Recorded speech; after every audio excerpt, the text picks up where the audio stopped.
Assalamu alaikum boys and girls. Today we are going to continue over the previous lesson, that is about the pressure.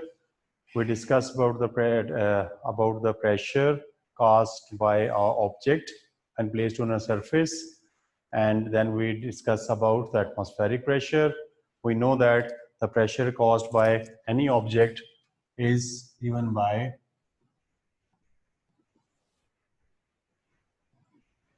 pressure is force per unit area and its unit is Pascal. Then we discuss about the atmospheric pressure. This atmospheric pressure is caused by the atmosphere, air, dust particles, moisture all around us, and due to the weight of the air above us, we experience a pressure, and that is called atmospheric pressure. The atmospheric pressure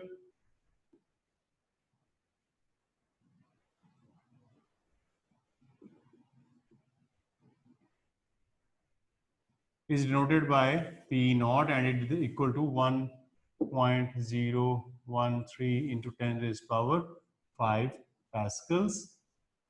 We discussed it last time, and this pressure is a huge pressure. It is about a weight of 10 cars over a size of a table of size 1 meter square. If we have a table of a size of 1 meter square, then the weight on this table is about the size of 10 cars. But still, why we don't experience this, why we don't feel this atmospheric pressure? Because the pressure in our body, inside our body, is almost equal to the atmospheric pressure. That's why both the pressures are balanced and we cannot feel that pressure. Then we discuss about the pressure in a sealed container due to the gases. Inside the sealed container, we know that the air particles, molecules are in continuous random motion. According to kinetic theory of matter, the molecules of the gases are in continuous random motion. Due to this motion, they collide with each other as well as with the walls of the container. So when they collide with the walls of the container, they exert a force. They exert a force on the walls. This force per unit area, when we use the term per unit area, it could be 1 meter square or 1 centimeter square or 1 millimeter square. So force per unit area, this force exerting against the wall per unit area produces the pressure on the walls outward. So due to the motion of the molecules are in continuous random motion, they collide with the walls, and due to the collision, they exert a force outward on the walls, and this force causes the pressure. But if we decrease the volume,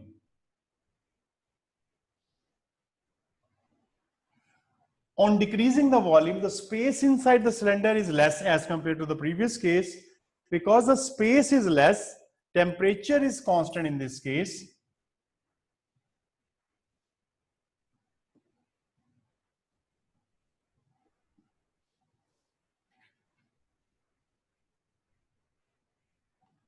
The temperature of the gas basically is responsible for the kinetic energy of the molecules.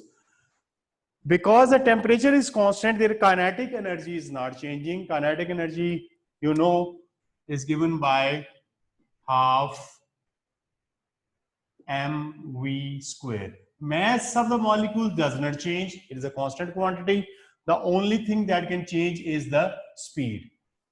So as if the temperature is constant, it means the kinetic energy of the molecule is constant. So the mass is not changing, speed is not changing, but the space inside the cylinder has been reduced, due to which they have less space to move. Speed remains same, but the space is less. So the collisions against the wall per unit area in this case increases. So rate of striking the wall, they strike the walls more frequently, or collisions per unit area increases.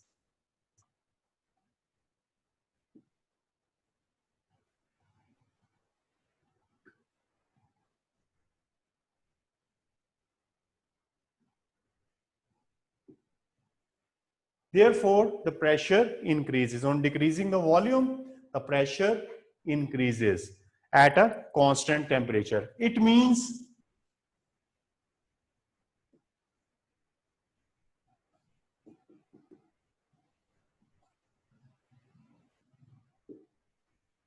at constant temperature, volume and pressure are inversely proportional. Because we have reduced the volume, the pressure has increased. So pressure and volume are inversely proportional. If we plot a graph between them, it would have this shape.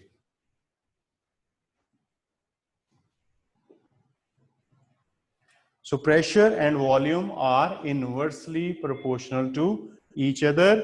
If you decrease the volume, the pressure will increase. On the other hand, if you increase the volume,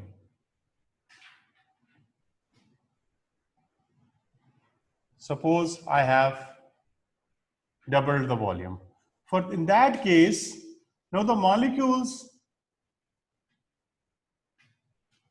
have more space to move within the container. In the second case, because the volume was reduced, due to the reduction in the volume, there is a less space, so the number of collisions, they will collide more frequently against the wall. Their number of collisions per unit area will be more. But as we increase the volume, now molecules have more space to move, so their collision against the wall, number of collisions against the wall will decrease. They have more space, they will take more time to travel from one end to other. So in this case, the number of collisions against the wall decrease.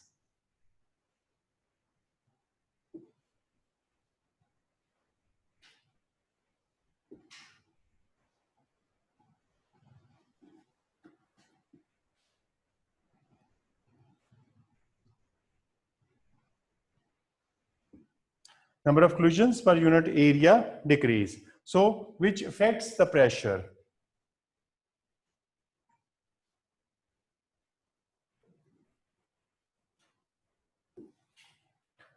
So if the number of collisions per unit area decreases, so pressure decreases. That's why we say at constant temperature, pressure and volume are inversely proportional to each other.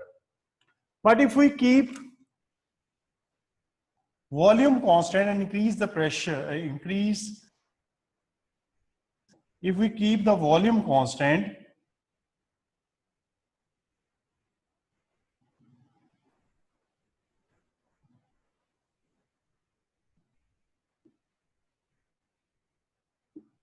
and if we increase the temperature,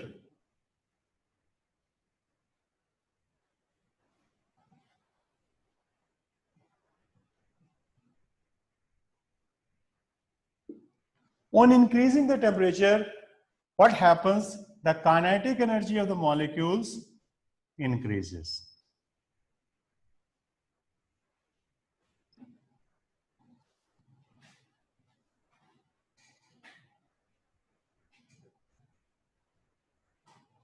Kinetic energy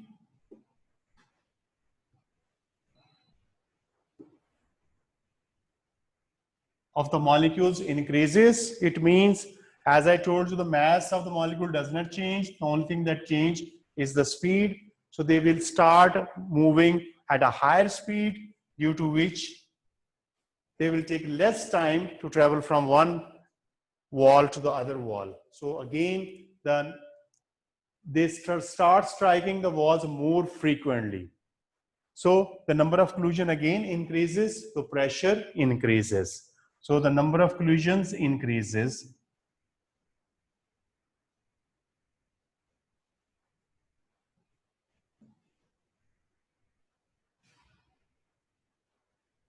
So pressure increases. It means the pressure and temperature are directly proportional. As temperature increases, the pressure also increases. So if we keep the volume constant, then temperature and pressure, they are directly proportional.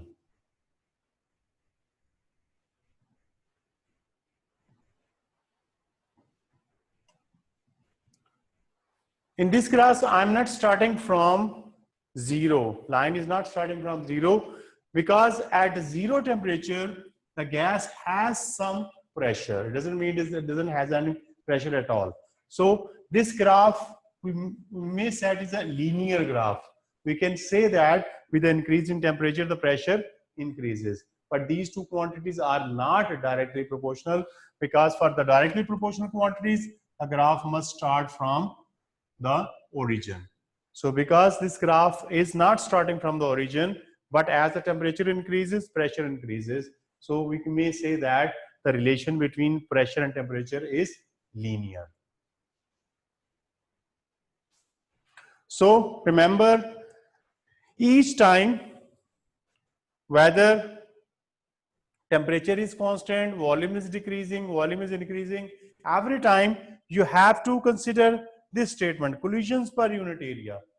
The number of collisions per unit area, whether it is increasing or decreasing. If the number of collisions per area increases, pressure increases. If the number of collisions per area decreases, pressure decreases. So you have to mention this term. If the volume is increasing, we say number of collisions per area decreases. If volume decreases, we say the number of collisions per unit area increases. So pressure increases.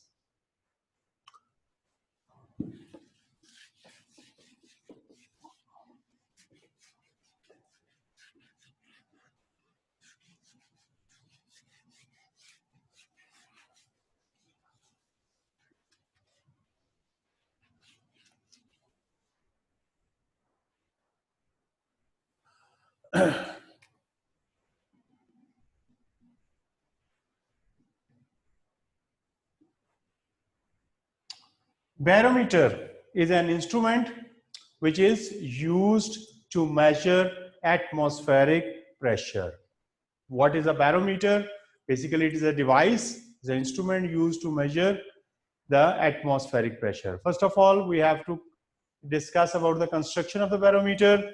For that purpose, what we do, we take a 1 meter long tube, glass tube. We fill it with mercury. Hg is a symbol for the mercury.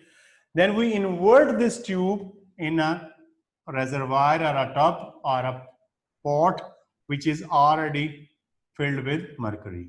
So we hold the top of the tube, close the top of the tube. First of all, fill it with the mercury completely, hold the top or block the top of the tube with your finger, turn it into the mercury, and then release your finger. So in that case, we have this situation. Your tube is about 1 meter long.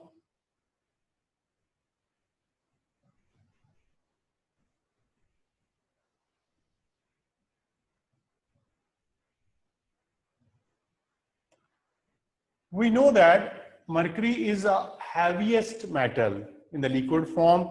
So this mercury in the tube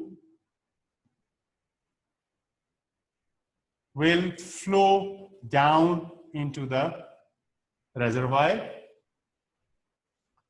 because of which its level starts decreasing.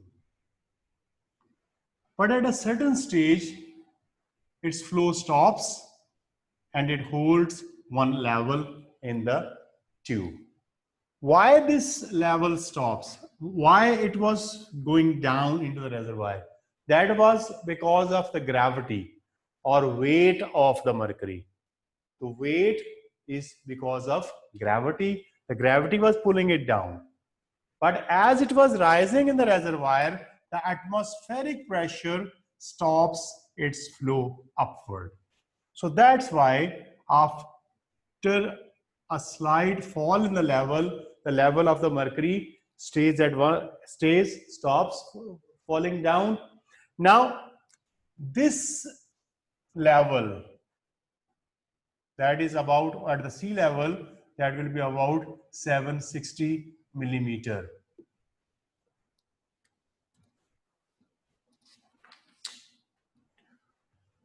Now level, these two levels represents, its length is about 760 millimeter. These two levels represents the atmospheric pressure. Remember, atmospheric pressure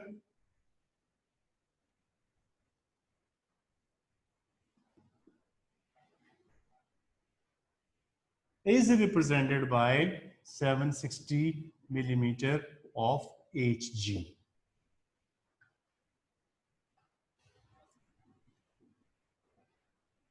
So again, what we did, we took a reservoir filled with the mercury. It is already filled with the mercury. We filled a tube that is 1 meter long with the mercury, and then it inverted into the tub, which is containing the mercury. The fall of the level of the mercury falls in the tube a little and then holds its position.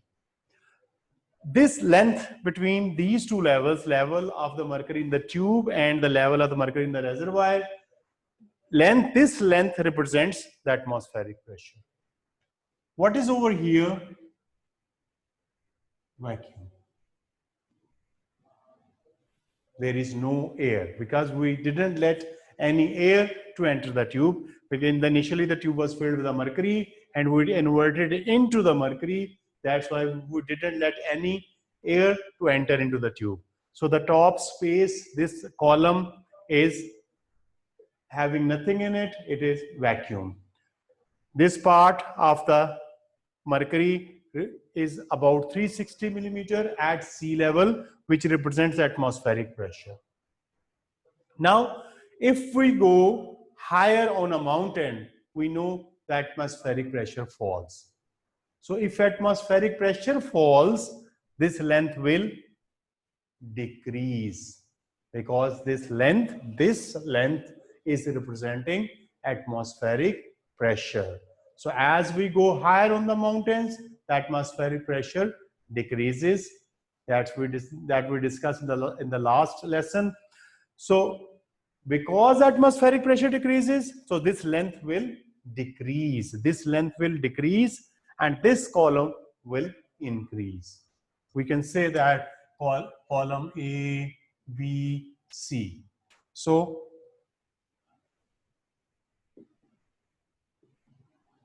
atmospheric pressure decrease means BC length decrease and AB column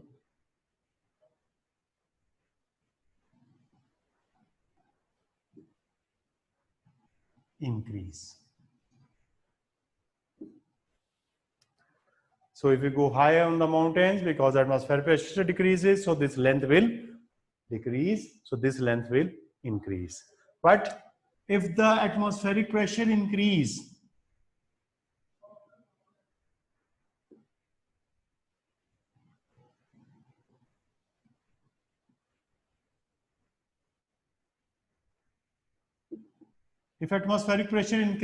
it means this length between these two levels will increase because this length is representing,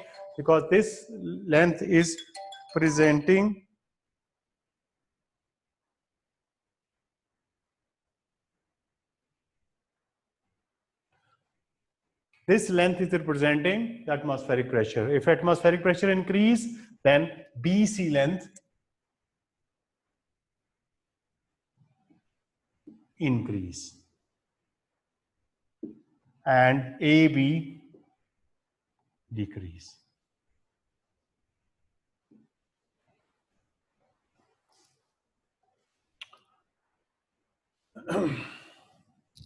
If we tilt the tube,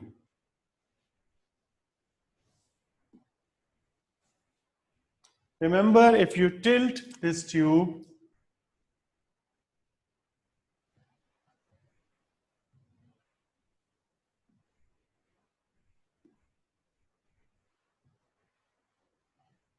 even then the level remains the same. On tilting the tube, the level of the mercury in the tube will remain the same. This height would be same 760 millimeter of Hg.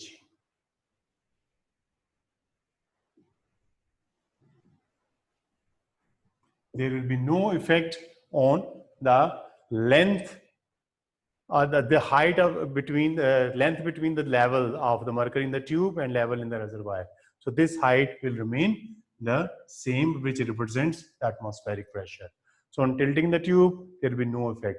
Even if you use a tube with a wider diameter,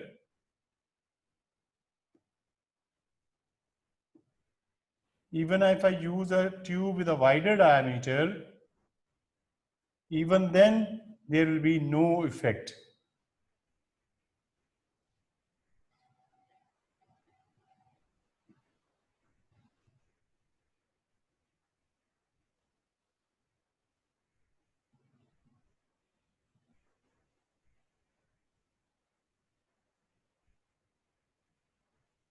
Still, this length will remain 760 millimeter of Hg at sea level.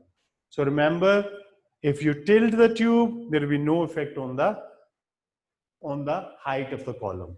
And even if you use a wider tube, even then there will be no effect on the length of the mercury column in the tube.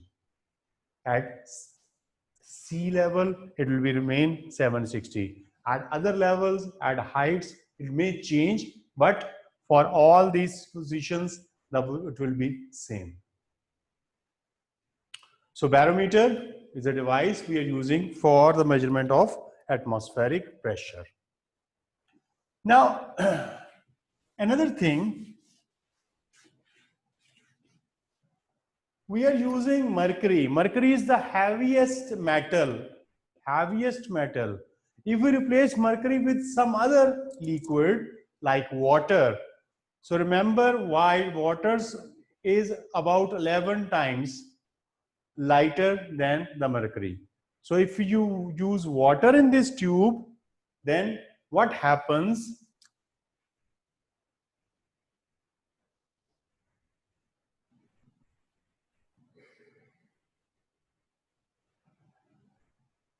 When if you use water, there will be a small column on the top. And with the change in the height from the ground, there will be a small change, very small change in this level. Because water is very light. As I discussed earlier, that the mercury falls because of its weight. Because water is lighter than mercury, so a very little amount of water will go into the reservoir. It will hold its level over there at the top. A very little gap vacuum is present at the top. And in case of mercury, the change in the pressure will be noticeable due to the change in the level of the mercury. But if we use water, this level, changes in the level is not noticeable. It is difficult to read the change. That's why we are not using water or another liquid.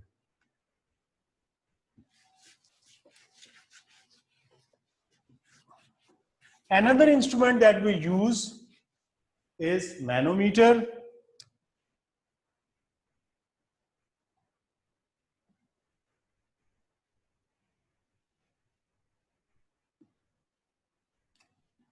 Manometer basically is a U-shaped tube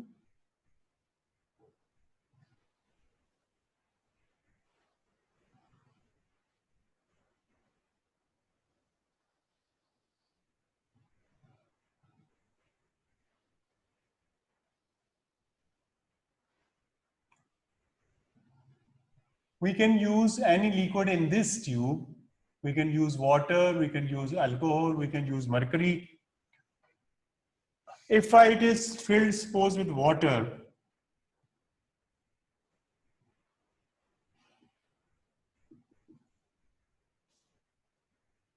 its both ends are open. So the pressure at this end is atmospheric pressure. Pressure at this end is also atmospheric pressure. So that's why the water will show the same level and the both ends. In both ends, the pressure, because the pressure tube is open, the atmospheric pressure is exerting at this level, atmospheric pressure only this level as well. So both the columns in the tube will show the same level. Well, if I use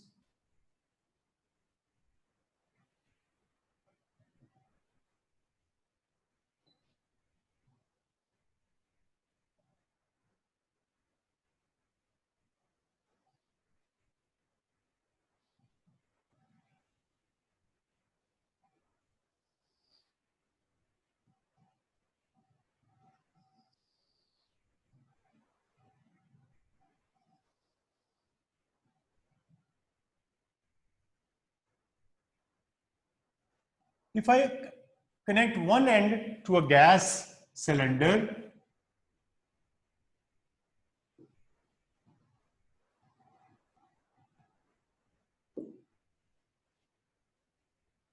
and other end is open. At open end, we have atmospheric pressure, and at end A, we have a gas cylinder attached. So we have the pressure of the gas, and at end B, we have the atmospheric pressure, that is P naught, P0. If gas pressure is more than the atmospheric pressure, then the level of the water or any other liquid that we are using in the will appear in this manner. If gas pressure is greater than atmospheric pressure, then the pressure levels of the water in the tube or alcohol or mercury will appear in this manner. So pressure of the gas, it shows that the pressure of gas is greater than the atmospheric pressure because it has compressed it downward, which rises on the other side. So we have atmospheric pressure this end, gas pressure at this end. We have to note the length of this column. The length of the column, say AB, represents a difference in these two pressures, the pressure of the gas and the atmospheric pressure. So if we say the pressure of the gas